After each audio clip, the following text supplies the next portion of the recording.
Live from our 7 Tasmania studios, your nightly news with Louise Huber begins now. Good evening. Tasmania's Ashley Youth Detention Centre is again under fire. A damning United Nations report has expressed serious concerns over children being locked in solitary confinement. An immediate end to the practice has been recommended, finding it was in breach of anti-torture conventions. Shrouded in controversy and recounts of alleged trauma, human rights inside the state's sole juvenile detention facility have been placed under the microscope. For a lot of people reading this and seeing it who have been at Ashley, it'll be disappointing to know that this is still happening and what they experienced and those kind of violations to their rights continue to this very day. Grouped in with some of the worst facilities in Australia, Ashley Youth Detention Centre has been referenced in a new report collated by the UN Committee Against Torture, with concerns raised about keeping children in solitary confinement at the site. I would hope that this is enough for the government to say enough's enough, immediately close Ashley, look at alternative placements for the, as far as we know, one child there serving a sentence. The fine print calling for an end to the practice altogether. I understand staffing can sometimes be an issue, and when that does happen, that there is some confinement concerns. I think everybody is really doing their best with this, particularly around resourcing. Young people at Ashley have been confined to their rooms since the 20th of June for varying lengths of time in various ways on any given day. A reduction in strip searches and raising the minimum age of criminal responsibility also recommended. It is currently the case across the country that children as young as 10 can be arrested, taken into custody and even detained. A blueprint has been put forward to improve the well-being of Tasmanian children in these settings, with the dedicated Minister, Roger Yench, outlining a plan this week for 5 separate facilities that will eventually replace Ashley.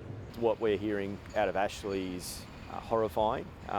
We're really concerned for the kids there, and we're also concerned for the staff there. Grace Evans, 7 Tasmania News. Meanwhile, the Public Accounts Committee will this week begin its probe into how the state government awarded grants during last year's election campaign. Documents obtained by the Greens show $2.5 million worth of grants were paid to recipients from the Treasurer's Reserve rather than through standard parliamentary processes. So we're concerned about the way that this money was handed out, and we don't understand the reasons why this fund was used. I'm just catching up to speed with those conversations, but of course the government's done the right thing. The hearing will begin at 9:30 tomorrow morning. Tasmanians are waiting more than 14 minutes for an ambulance, with reports some patients are being forced to take alternative transport to hospital. Labor again pleading for action to fix the struggling health system, with more public servant strikes on the horizon. The state's ailing health system is in the spotlight once again, with new dashboard data a cause for concern. I think the numbers tell the story. The data continues to tell us that health services are flailing in this state, and the community expects and deserves better. The average ambulance wait time for October was more than 14 minutes, an increase on last month and up on the previous year. We're concerned about the safety of patients who aren't able to get access to an ambulance when they need it. And let's face it, when people call 000 needing an ambulance, they need to have confidence that one's going to show up. And I think we're sailing close to being the worst response times in the country. The worrying situation only worsening. We've heard some horrifying stories over the last 18 months about children being taken to hospital in police cars because ambulances aren't available. It's quite clear that we're in a health crisis. Recent figures also showing 50% of patients presenting to the emergency department aren't released within the recommended timeframe of 4 hours, adding further pressure to the system. Clinicians and the other people who work there aren't available to do the important work that they do, and that is to stabilise and treat people. The government says it's stepping up to the plate. We're committed to improving processes. There is investment going into the system.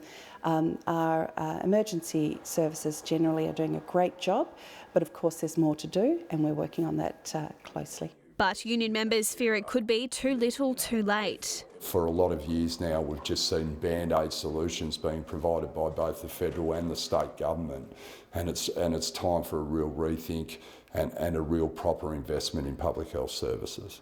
Calling for sustainable change. McKenna Bailey, 7 Tasmania News. The Federal Minister for Health and Aged Care has intervened in a major Southern Cross care decision that would see enrolled nurses made redundant across all statewide facilities.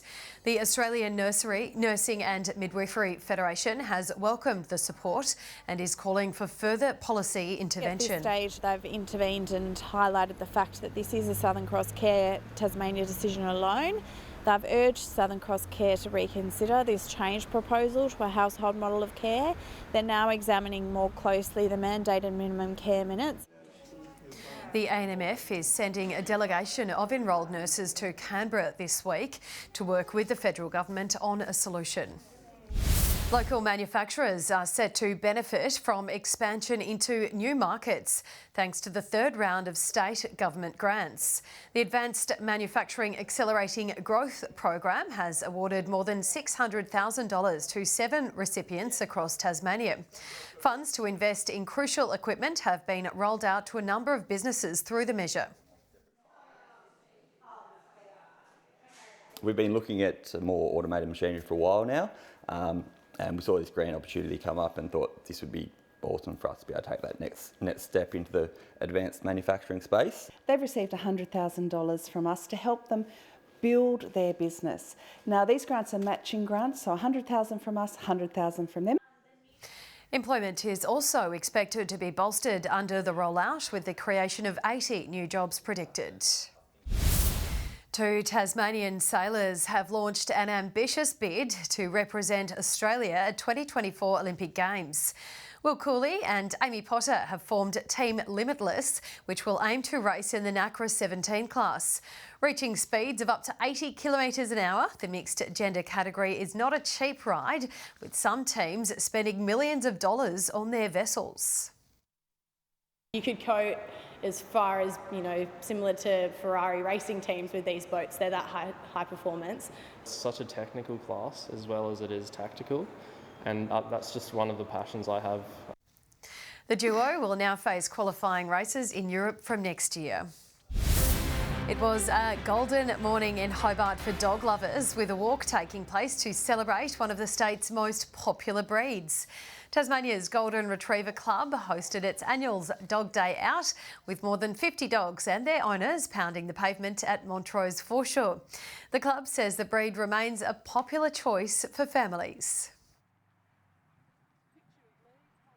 If you've had a Golden Retriever once, you tend to, as time goes by, you tend to look for another Golden Retriever for companionship. They're very loyal dogs and very, very loving. The event also helping raise funds for the Pets in the Park clinic. The streets of Evandale have come alive with terrific tunes for the 3rd edition of the Veranda Music Festival. 24 performers graced nearly a dozen verandas, including Tessa Lee, the Stranded Whalers and Dad Joke. Just a bunch of people having fun together. The verandas themselves actually help with the music because they kind of project the sound out, and people having a ball, really engaging with the music and enjoying themselves. 1,200 visitors took in the sights across the 2 days. All proceeds from the festival will go towards next year's event. And hundreds gathered at Launceston's Civic Square to experience a slice of Thailand without getting on a plane. The Thai Culture and Food Festival, showcasing traditional foods, performances and live music. The event was organised by the Thai Association of Tasmania. Milton Doyle has stolen the show with 23 points as the Jack Jumpers scored another gritty win on the road last night. Melbourne United led by 8 at the first change and were in control most of the night before Doyle produced 2 big plays to get Tasmania over the line. putting the league on notice with another gutsy away win. And the Jack Jumpers just never say die. I've never seen nothing like this before. Incredibly proud of all these guys and the fight they have in them, and they just never give up. And it's not always pretty. Missing Sam McDaniel and Matt Kenyon, the Jackies struck early, but the first quarter would belong to United. It's Ratam Mays, 8 on the shot clock, elevates, he knocks down the 3. Melbourne are 3 of 4 from deep. Also defending well, they gained the upper hand, leading by 11 in the second. Tasmania, though, weren't giving in. Speaking of knocking down from outside, Jack McVeigh. The third quarter was a similar story. Melbourne would break away before the Jack Jumpers through Josh Majette reeled them in. Now Majette steps back beyond the arc. Helps himself to another triple. With a quarter to play, the coach had a simple message. You know, in the huddle in the fourth quarter when we started, we said we wanted to hold them to 15 points. Melbourne testing Tasmania's resilience with an early barrage, but the Jack Jumpers answered the challenge at both ends, whittling down the margin. With the game on the line, Milton Doyle provided a touch of class to steal the win. The Doyle, and why not? He's done it all for them. Oh, window! Tasmania in front for the first time since the opening score of the game. Are you kidding me? Melbourne kept to 15 points in the final term, Tasmania leading when it mattered. John Hunt, 7 Tasmania News. Tasmania has held its nerve on day 4 to clinch a vital win over Victoria in the Sheffield Shield. Resuming on 4 for 151, the Tigers suffered an early blow when Ben McDermott was given out. Bo Webster and Jake Doran, however, produced a solid 68-run partnership to all but secure the game. Tasmania chasing down the target of 238 with 4 wickets to spare. And Freeman gets the top edge and it'll go down to fine leg and it goes over the rope for 4, so the winning runs are struck. The win moves the Tigers into second place on the table. The Adelaide Strikers spoiled the party for the Sydney Sixers in last night's Big Bash final at North Sydney Oval. Chasing 148, the Sixers slumped to 4 for 16 and never really recovered. The Strikers sealed a 10-run victory on the final ball. And what a way to finish it. The Adelaide Strikers take out WBBL 8 in emphatic circumstances. Obviously tonight didn't go to plan, but yeah, just to turn up and be in this position was absolutely wonderful. Tears flowed for retiring Sixers veteran Nicole Bolton as the Strikers celebrated their first WBBL title. Tasmanian Eddie Ockenden has played his 400th game as a Kookaburra, becoming just the 7th player in international men's hockey to reach the major milestone. However, fellow Tasmanian Jack Welch stole the show, scoring 2 goals in the 17th and 24th minutes. There's the fleet Gubbers, and they come up with it, the Kookaburras. Jack Welch has a brace, deflected right into his lap, and he put it home. Blake Gubbers also scoring 3 goals in the match, with Australia claiming a second win against India. The final score 7-4. Rider Reece Robotham has held on to win the men's general classification at the Tour of Tasmania. Queensland's Craig Wiggins finished the tour in style, winning stage 4 with a time of 1 hour 6 minutes and 23 seconds. In the women's, Justine Barrow was declared the overall winner for the tour, as Commonwealth Games gold medalist Maeve Plouffe took out the 3rd stage with a time of 50 minutes and 54 seconds. And former Premier Peter Gutwin has been announced as a new patron of the Northern Tasmania Junior Football League. Amanda Jordan was also named president at their annual general meeting. It feels like I've come full circle. 44 years ago I was playing for East Launceston Junior Football Club in the NTJFA in their under-14s. We need the association to keep working to be able to have the clubs and the kids on the ground to be playing football. So our aim is to help that grow. Player registrations are now open on the competition's Play HQ website.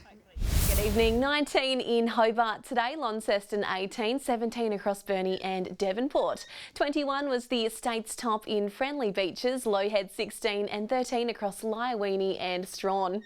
On the close-up shows extensive cloud associated with a cold front moving over Tasmania. Further out, an area of thunderstorms lies over central and northern Australia. Tomorrow shows another cold front approaching Tasmania from the west. West to northwesterly winds tomorrow, 20 to 30 knots, swells up to 4.5 metres in the west and south and below 1 metre in the north. A strong wind warning is current for the west coast, central north coast, Banks Strait, Franklin Sound, Flinders Island and the east coast. Tomorrow's forecast now, showers developing about Hobart and Dover, ooze 17. In the north, Launceston 17, Devonport reaching a top of 16, Scottsdale showers are increasing.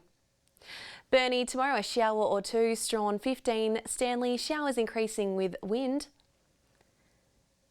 And St Helens 18, Swansea a shower or two and Ross getting to a top of 16. The UV forecast is very high 9s across the state. Looking ahead to the 3-day forecast now, Tuesday morning showers about the west and far south, Wednesday showers about the west and far south, and Thursday showers about the west, south and east during the morning and afternoon. Capital cities 30 and sunny in Perth tomorrow, cloudy in Adelaide and 31 in Cairns. And currently Hobart 11 and mostly sunny, Launceston 13 and Devonport 12 and sunny. That's all in weather, Lou. And that's the way it is for this Sunday night. Thank you so much for joining us. Enjoy your evening. Good night.